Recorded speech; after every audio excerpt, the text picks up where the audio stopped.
All right, among other things, aside from just working on the 820 recently, the weather forecasters have decided that we're going to get some snow. We're going to get a little bit more than what the blade, or what I would normally want to do with the blade.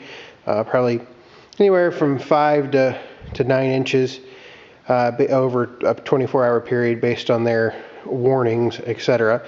Along with up to 40-mile-an-hour winds. So I think the blower might be best. The problem is the temperature is about 30 degrees, so it's probably going to be some pretty wet snow. So hopefully I don't plug up the blower a lot. But anyway, I've gone ahead and I think that tire right there was a little low in my pre-op checks. I haven't used the 1445 in almost a week and a half, and so it's just been kind of chilling out back here. So I'm going to go ahead and I'm going to peel this, or pull this front blade off, and then turn it around, turn the 1445 around and pick up the snowblower that's back here. I mean, you can tell that it's kind of sitting in the 1445 is sitting in a cold part of the shop. I guess it got up to almost 40 degrees the other day, so it melted a bunch of stuff. And it got pretty warm in this part of the shop. But you can see the snow that popped out of the wheel from that. The 1445 really needs a bath, but there's obviously no time to do that and no weather to do it, so it'll get there come spring. But I'm going to turn it around, and once I get it turned around, I'll hook the 47 blower up to the 1445. The hardest part, I really need to get an electric actuator to move the chute up and down, mostly because that would make my life a lot easier, because hooking that cable up actually is kind of a pain. It requires some zip ties and stuff. So anyway, and if you're ever wondering the organization of the shop, there's the 820 right there. This is how I kind of have everything backed in here.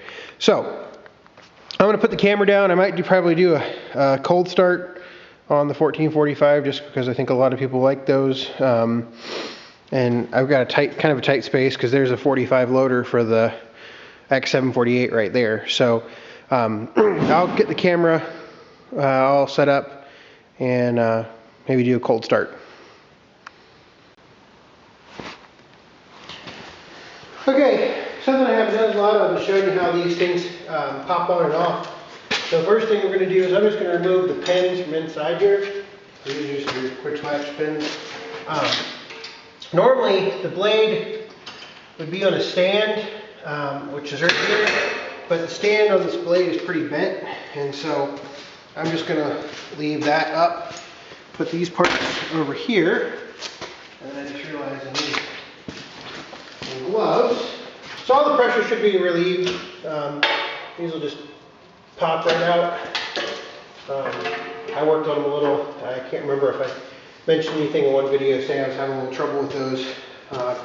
I've worked on them a little bit and got a little better. So pull the pins out, set those down. Like I said, normally there's a stand here.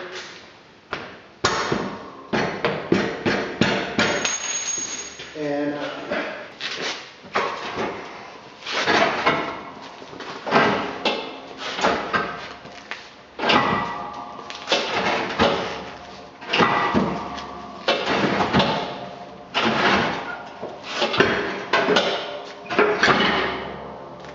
you see how well that stand worked?